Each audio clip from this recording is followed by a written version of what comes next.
Iboton kauba nupa ama leirami. Iboton gi loinabigi mamingna Thoinu haina kaurami. Iboton ase patta nga phaduna nga adubu yolabaga imung purami.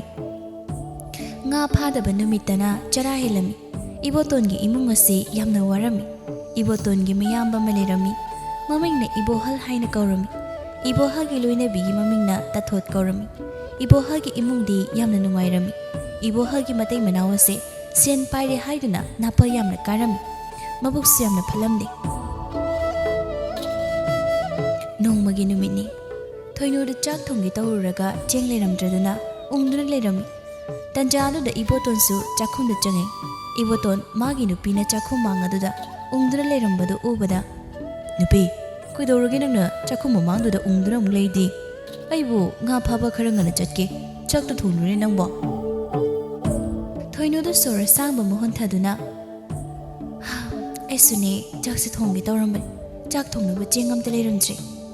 Iboton su khara matha sana. Adudi kamai tawni tawsre. Tacho hoidagi hanglurodana. Nupa nahan su hanglubada leite. Pirakti hangluраnuda chara helasi.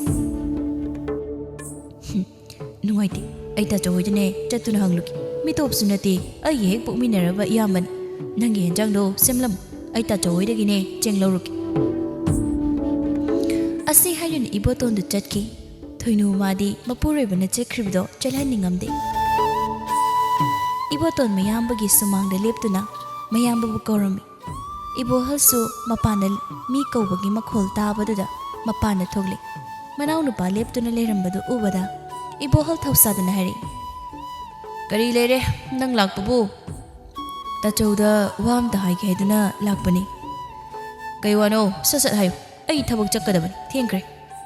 Tacho Hosiki chak thongningai chengam te lehodre.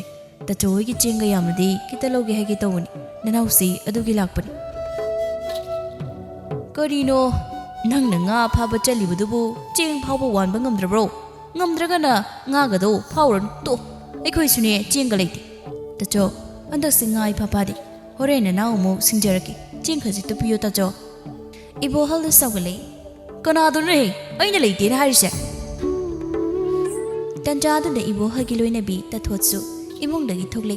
Tathot Ibotona moigi sumangda leptuna leirambadu ubada. Iboton nangdi ge tawba lagliba. Ibohalna mana lakpabu karigi oinige sing piyu lawge haiba laglibani dana. Tathot Iboton da yengduna hensu hemankhre aikhoi sune yum amamam palibani. Kharasu ikaiba khangnaradi phadawni mi singsi. Ikaiba sokyam khangdabasibu kari laina sarakpano khangdene.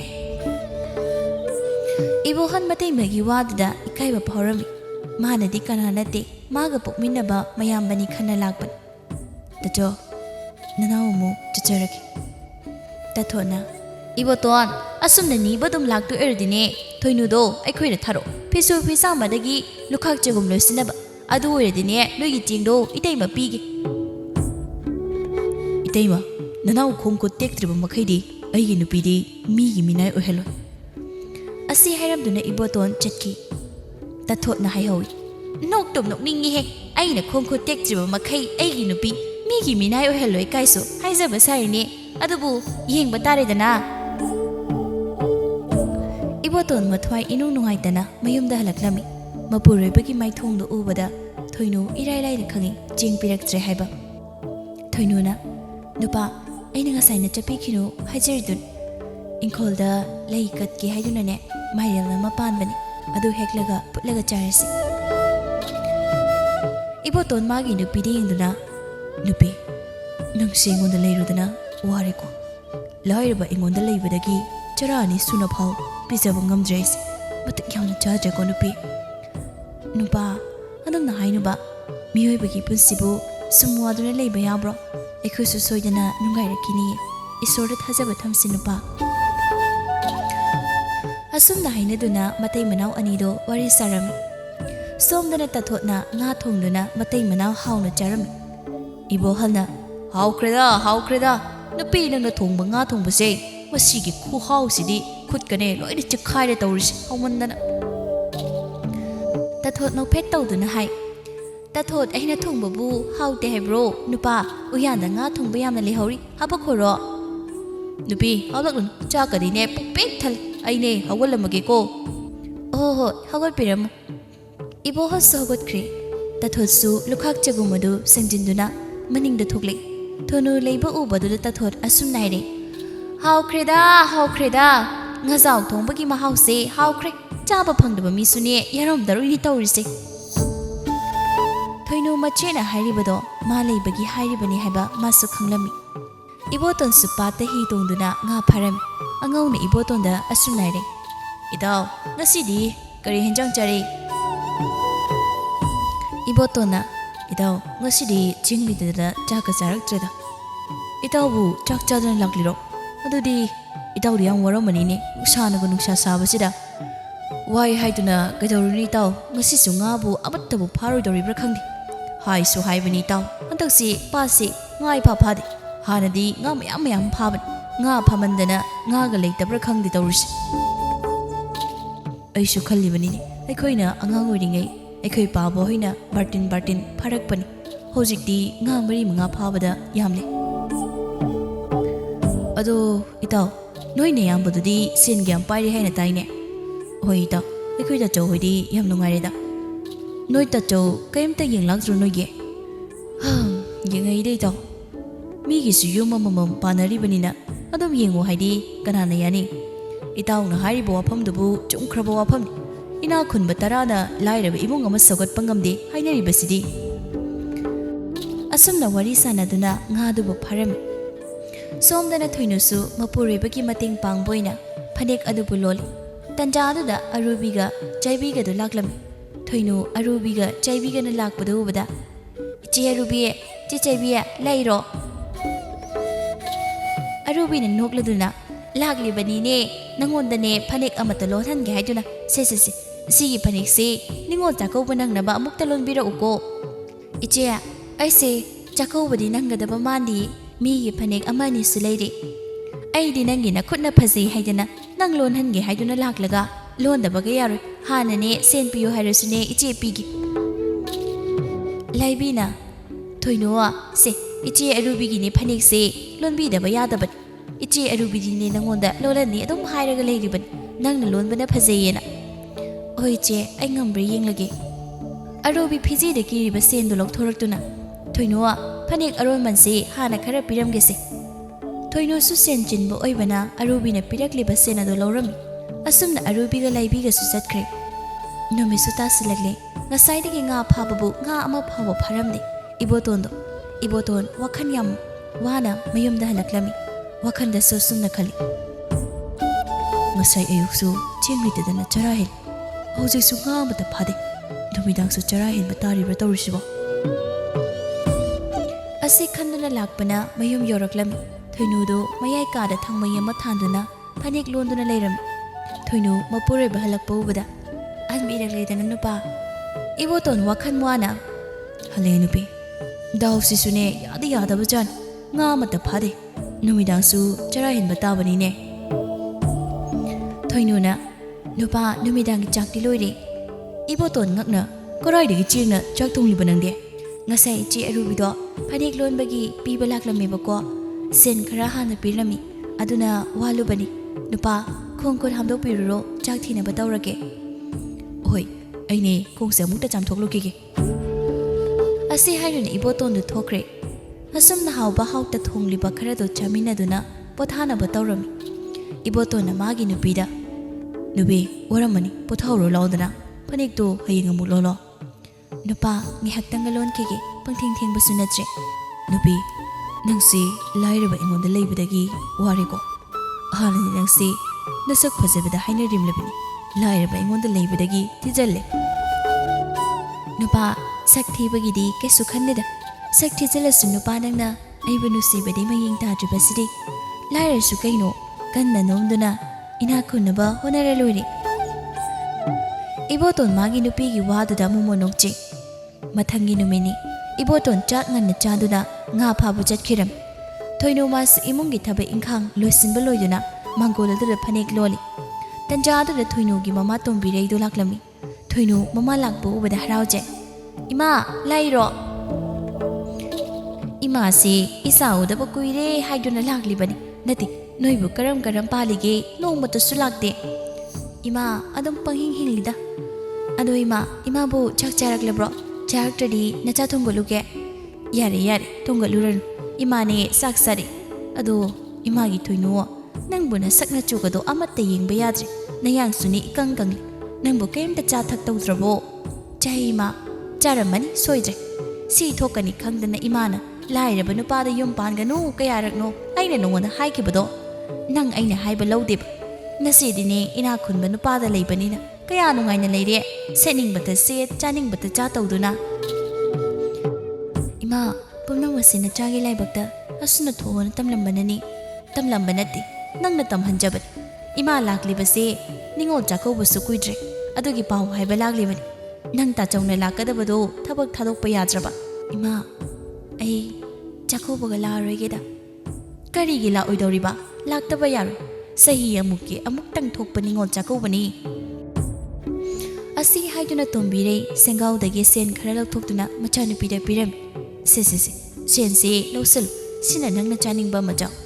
Ima yarniye lawsilone se. Thoinu samamane pide basendo lawsilam. Tombireina andudine ima amu chanaba mu tawrageko. Hoi ma nacha thindoke. Asuna tombire su chatkre.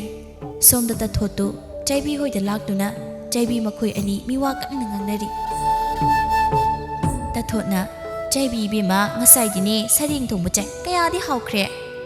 Chaibi na iche saring thongbana bu hawte haibro iche hoidi sen pairabanina henzang hawbatani toina charise. Hoi khara toina sari nakhoina taido ahawba saba yamna pamse.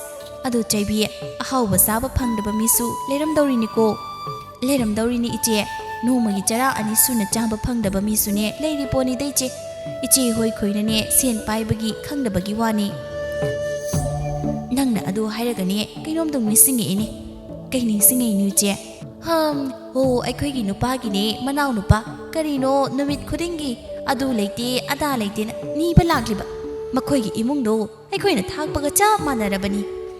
Chaibi nangbu magi nupidusune lauramdaidadi makhogase nawtha sanadana amok toiba.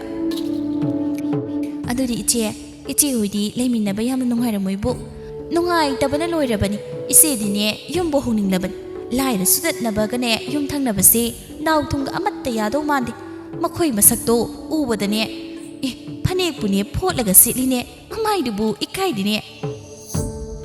Oine nahan isu thengnei lambida chatpabu phane segaiba setuna chalawine. Aduni minadi aikhoina yengsinbidi hairamdaurini. Asumna chaibiga tathotgado miwangang dun leiram. Chakauba numini thoinu leijaba khara se chaduna mapamda chatnaba thogle. Ibotona nubi nangna chakauba chalini na tawrisibu yubi la voice omta yaude. Nubi nang chatkiga chalurannudana. Nupa imana lakte yaroina hairami ngihak chalurage. Ngihak ne chalur. Thoinu su chatkirami. Iboton magi nupina chatkibado nungaitana yengduna leijahawi. Tathoti araiba sana lupa sijanja sinduna phajaba atangba phizol setuna yubi laphoi sem komla mayam ama puduna chakauba chanaba thogle. Ibo hal magi nupi de yengduna nupi nangsi ngasidi yam phajai. Tathot noktuna adubudi tathot ni dana adu nupa theng ai chanaba tawrage ima hoine aibune ngaiduna leiramani. Asi haiduna ibo halna magi nupi bu thenkirami. Iboton matai maga mayambaga nok tuna chatkibada uraga mabukningda sumna khali. Lairaba haibase yamna toliko. Aigi nupisu itei magum phajaba phiro sininglamgan. Adubu aina lairaba oirubana ngamdre. Somdana thoinudo mapam yaromlami. Thoinu lakpada ubada thoinugi manama asangbi mabukningda sumna khali. Masigi laira chudani bise amuk lai. Kanana hairui chano Cherauba na mabungini haidana kudolde amata tamni khangdi. Dokina di lawbala inise masakse usidabana khari masi urasune usina rege ko mase. Asi khanduna asangbidu usinadana leirami. Thoinu manamabu ubada inama ailai thoinu na haribido asangbi taribani. Adubu tasinna de bileirami. Thoinu di manamado tajraboi khaladuna ꯈꯣꯟꯖꯦꯜ ꯈꯤꯇꯪ ꯀꯟꯅ ꯏꯅꯝꯃ ꯑꯩ ꯂꯥꯛꯑꯦ ꯍꯟꯗꯛ ꯃꯨꯛꯇꯤ ꯑꯁꯪꯕꯤꯗꯣ ꯃꯃꯥꯏꯗꯣ ꯑꯣꯟꯊꯣꯔꯛꯏ ꯊꯣꯏꯅꯨ ꯎꯕꯗ ꯅꯪꯗꯤ ꯀꯩꯗꯧ ꯂꯥꯛꯏꯕ ꯏꯅꯝꯃꯅ ꯍꯥꯏꯕꯗꯤ ꯅꯪꯉꯣꯟꯗ ꯀꯅꯥꯅ ꯆꯥꯛꯀꯧꯕ ꯍꯥꯏꯔꯝꯒꯦ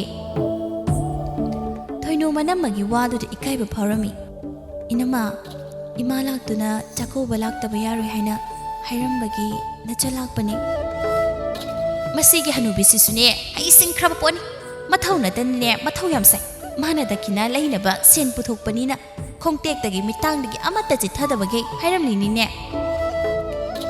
ꯇꯟꯖꯥ ꯑꯗꯨꯗ ꯊꯣꯏꯅꯨꯒ ꯄꯣꯛꯃꯤꯟꯅꯕ ꯃꯆꯦ ꯂꯦꯝꯕꯤꯁꯨ ꯐꯖꯅ ꯀꯦꯊꯔꯗꯨꯅ ꯆꯥꯛꯀꯧꯕ ꯂꯥꯛꯂꯝꯃꯤ ꯑꯆꯥ ꯑꯊꯛꯁꯨ ꯃꯌꯥꯝ ꯄꯨꯔꯛꯂꯝꯃꯤ ꯑꯁꯪꯕꯤ ꯂꯦꯝꯕꯤ ꯂꯥꯛꯄꯗ ꯎꯕꯗ ꯍꯔꯥꯎꯅ ꯍꯩꯃꯥ ꯂꯦꯝꯕꯤ ꯅꯪ ꯂꯥꯛꯂꯕ꯭ꯔꯣ ꯀꯔꯤ ꯀꯔꯤꯅꯣ ꯅꯪꯅ ꯄꯨꯔꯛꯏꯁꯤꯗꯤ ꯑꯣꯟꯊꯣꯛꯅ ꯌꯥꯝꯈ꯭ꯔꯦꯗ ꯏꯅꯝꯃ ꯄꯥꯏꯔꯛꯀꯦꯅꯦ ꯀꯗꯥꯏ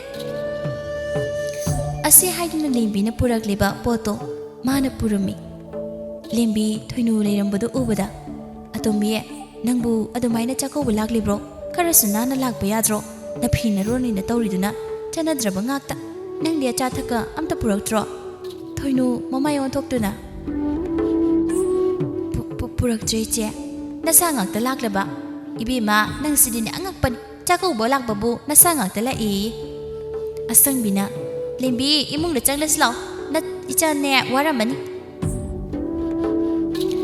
ꯍꯣꯏ ꯏꯅꯝꯃ ꯋꯥꯕꯕꯨꯗꯤ ꯋꯥꯔꯄꯣꯠꯅꯤꯗ ꯑꯁꯤ ꯍꯥꯏꯗꯨꯅ ꯆꯪꯈꯤꯔꯝꯃꯤ ꯊꯣꯏꯅꯨ ꯇꯨꯃꯤꯟꯅ ꯂꯦꯞꯇꯨꯅ ꯂꯩꯍꯧꯏ ꯇꯣꯝꯕꯤꯔꯩꯗꯣ ꯃꯄꯥꯅ ꯊꯣꯛꯂꯛꯏ ꯃꯆꯥꯅꯨꯄꯤ ꯑꯇꯣꯝꯕꯤꯅ ꯃꯊ꯭ꯋꯥꯏ ꯏꯅꯨꯡ ꯅꯨꯡꯉꯥꯏꯇꯅ ꯃꯥꯡꯒꯣꯜꯗ ꯂꯦꯞꯇꯨꯅ ꯂꯩꯔꯝꯕꯗꯨ ꯎꯕꯗ 이마기 토이노 그이기노 이자나 락래가 수망 아두라 lep투나 레리바 짱오 라우니 юм마시 낭기나 юм니 토이노 탑나 호이마 asumna tombireina machanupi atombibu imungda posinduna changlami thoino ngasidi mabukning yamna nusirami mama tombireina tana kanasu mabu thosabiramde cha ising tokladuna dokina puthore lembi magi di dokina achawba tawrami thoino magi di phanik ama tawrami asumna thoino su wakhal nungaitana mayumda halaklami iboton magi nupi halakpadu ubada nupi nang halaklabro oi nupa chakyam charaklaba mayam chari nupa ai phirolgase amta hongdoklogi khe asi hayuna thoinudo imungda changkhirami iboton masu magi loina bigi maithongda tariba nungaitabagi maithongdo masu urami nongmagi numini iboton nganta hagotuna nga pharami daw yaba haigadra ahanba thadabaga ngachawma pharami madu ubada iboton do yamna harawe iboton wakhanda ngasi yoradi sen khardi panglani senduna jingwan bayarani asi khanna patagi kari iboton gi manakta yamna solabi ahan nupi ma changi ahan nupi eduna iboton de yengduna sumna hai ibungo imasi ngarang dagi kari gumbim ta charaktri nangna phari banga do ima da pibiramodana iboton ahan nupi dugi matodo ubada nungaitaba pharami ima gumlabi nachana pharakliba nga sidi ama khaktan nga si yonduna chengwang khidoini imane chak lambana si kador nga do aingoda piram ima di ngarang ayuktagi chinna sida kari kumba mata tarak nangi nga do aingoda piraklabasu nangdi atopa nga ama phaba ye ima bu amukta nusibiyu imane chak lambana si kador iboton ahan nupi dugi matodo nungaitraduna ngado ahan nupi du da pirami ahan nupi do harauna ibungo nangi singbangam la roidaba laman namane imada tole nga sigi mamal oiba yaba imadagi kari su yaudi sese sigi morok pambi se lopsil morok pambi sigi mapaldagi ne isagum laba nangi awaba pumba kopo oizaro ko asi hairamduna ahan nupi do chatki iboton su ahan nupi dugi mating panglaga nungaiba phawrami iboton adusu nga phanaba muk tawrami ibotona phana nga phanaba tawrabasu nga di amata pharamde numisu tasilaklabada iboton wakhan nungaitana mayumda halakle thoino su sandiya ya changbagi lai thongmai thanduna leirami thoinona nupa halakledana ngasidi yam thengina kedawrage ibotona thokiba pumba magi nupi da tamlami Thoinu no petona. Nupa, imadugi mating panglamniduna pele. Aikhoi ngasisu hauba hautaba chak phaudi chari. Imadu di ngarang di karisu charak jihai. Imadu da ngado piramni do yam phar. Isurna sune aikhoi busu undara chanbigani. Nupi, aikhoi ni di ngasidi charahin batabani ne. Thoinu momo noktuna nong phado charahin babu kaidawi hagi. Nupa, lao imung changnasi. Nupi, aidi kaubu kawini. Imaduna morok pambi ma pirambani ne. Asi haiduna morok pambi du puthore. Nupa, morok pambi du di sumang sida thazilamo. Asi haiduna sumang matuna duda morok pambi du su thazilami. Thoinu le ising lauruduna ising su chairami. Matay manaw anido imung da muchangi. Numit aduma ising thakduna tumlami. Mathangi numini. Thoinu hagatuna mapana tholakpada. Sumang matuna hauriba morok pambi duda hek yengloi. Sanagi morok pali badu ubada Thoinu do yamna ngaklami. Thoinu mapurei babu kaurami. Iboton su taraduna mapam thole. Kaidoragi nupi. Thoinu morok pambi duda yengo haibagi matagum morok pambi duda makut adu thili. Iboton su oiramliba mataw aduda ngakna. Nupi, aina uribasibu kaino. Aibu manglo taibanglo. Nupa mangnate taibangni.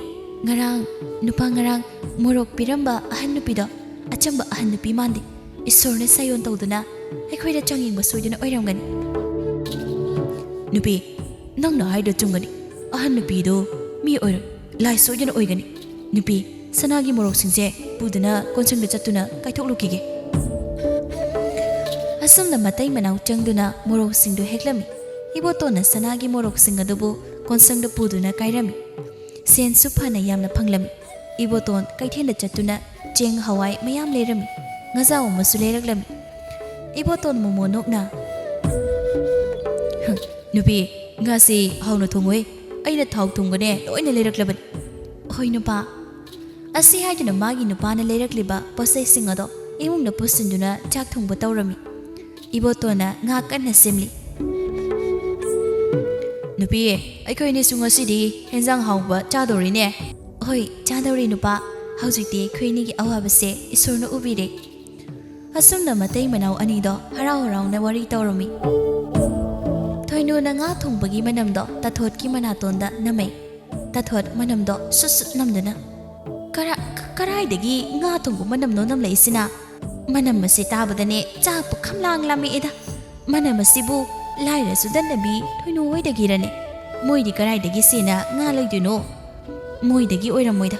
Cheng phawba waningai se laidana mathibung chara hendana leiringai duda. Asuna numit adu haukre mathangi numit tusu ngarang hekiba sanagi morok singado loina amuk palami. Madu ubada ibotongi matay manawdi yamna harawrami. Iboton nungtigi sanagi morok singdo hektuna kosangda chatuna kairami. Madudagi phangakpa sen singado tungsinduna yum phajaba masarami. Thoinu so hojikti sanagi sanangakta ngaire. Makhoina ikhang khanghaudana yamna nungairakpasida khullai kaidu leiriba mi singado yamna ngaknarami. Tathot na mapuri beda sumna hai. Nupa, nakoina naw nupa hoigi imungna hantak khanghaudana nungairakli maram amadi soidana leiramgani. Nupi, oi sungakli ne. Mataw karamna asuna nungairakli haiba. Lau haira ubanati. Iboton haira patanga phaduna imung puri bani. Nupi na yumdagi aikhoidagi hena phasana sakri. Magi nupi du sune sanana tikthaba makhai sire haina taine. Oh, sire, ngarang do popam da thengni. Marai ga kon khre. Ai ubadane isi karai da sapi do no kaina. Masak to lusi manana kholam da bane aina. Asumna matay manaw anido wari sarami. Makhoi khuna do ikang thoktuna lo uba yaramdi. Khuna do gi mi singado wabana khamthenglami. Iboton ga thoinu gana khuna do gi awabada saruk yaduna mateng panglami. Ibo hasu yamna warami janingai phauleitre. Tathot mapure bide yengduna. Nupa, ai sak hangmana lori. Ngasai sune chak chade. Nupi, anang da nate. Ai solam ni banine. Nupa, aikoi boton do mi gi mateng yamna pangi haina tai. Moida chatuna mateng laurisi. Nupi, pibu pirakadro.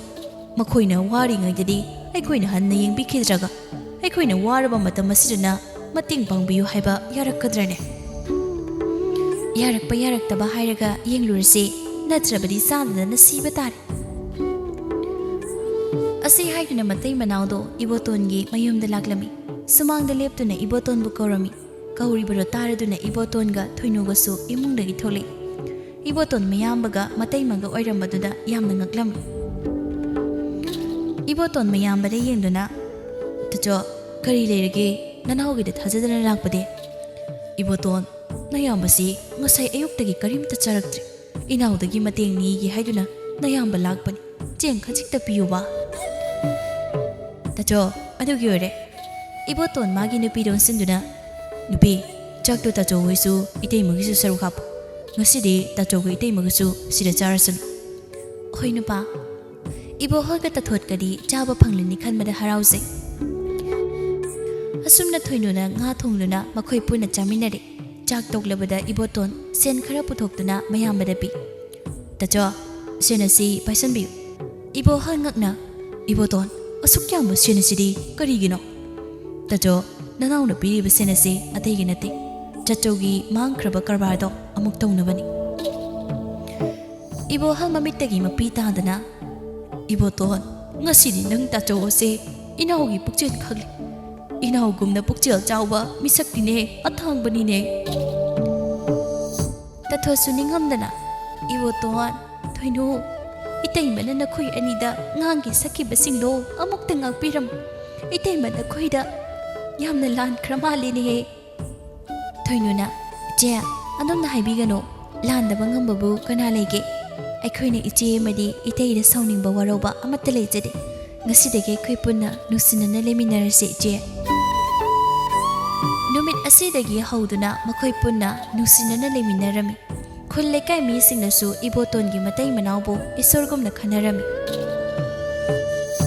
ꯏꯕꯣꯇꯣꯟꯒ ꯊꯣꯏꯅꯨꯒꯒꯤ ꯄꯨꯟꯁꯤꯗ ꯍꯧꯖꯤꯛꯁꯨ ꯑꯋꯥꯠꯄ ꯑꯃꯗꯤ ꯑꯗꯨꯃꯛ ꯂꯩꯔꯤ꯫ ꯃꯗꯨꯗꯤ ꯀꯔꯤꯁꯨ ꯅꯠꯇꯦ, ꯃꯈꯣꯏ ꯑꯅꯤꯒꯤ ꯃꯃꯤꯠꯇ ꯃꯆꯥ ꯎꯗꯕ ꯑꯁꯤꯅꯤ꯫ ꯊꯣꯏꯅꯨꯅ, "ꯅꯨꯄꯥ, ꯍꯧꯖꯤꯛꯁꯨ ꯑꯋꯥꯠꯄ ꯑꯃꯗꯤ ꯑꯗꯨꯃꯛ ꯂꯩꯔꯤꯀꯣ?" "ꯅꯨꯄꯤ, ꯍꯧꯖꯤꯛꯄꯨ ꯀꯔꯤ ꯑꯋꯥꯠꯄ ꯂꯩꯔꯤꯒꯦꯅꯦ?" "ꯅꯨꯄꯥ, ꯑꯩꯈꯣꯏꯅꯤ ꯌꯨꯝ ಪಾನ್ಮಿꯟꯅꯔꯛꯄ ꯆꯍꯤ 5 ꯍꯧꯔꯛꯂꯤ. ꯍꯧꯖꯤꯛ ꯐꯥꯎꯕ ꯏꯃꯤꯠꯇ ꯏꯆꯥ ꯑꯝꯇ ꯎꯕ ꯐꯪꯗꯦ." "ꯅꯨꯄꯤ, ꯑꯗꯨꯒꯤꯗꯃꯛ ꯅꯪ ꯀꯔꯤꯒꯤ ꯋꯥꯔꯤꯒꯦ? ꯏꯁꯣꯔ ꯂꯩꯔꯤꯁꯤꯗꯤ."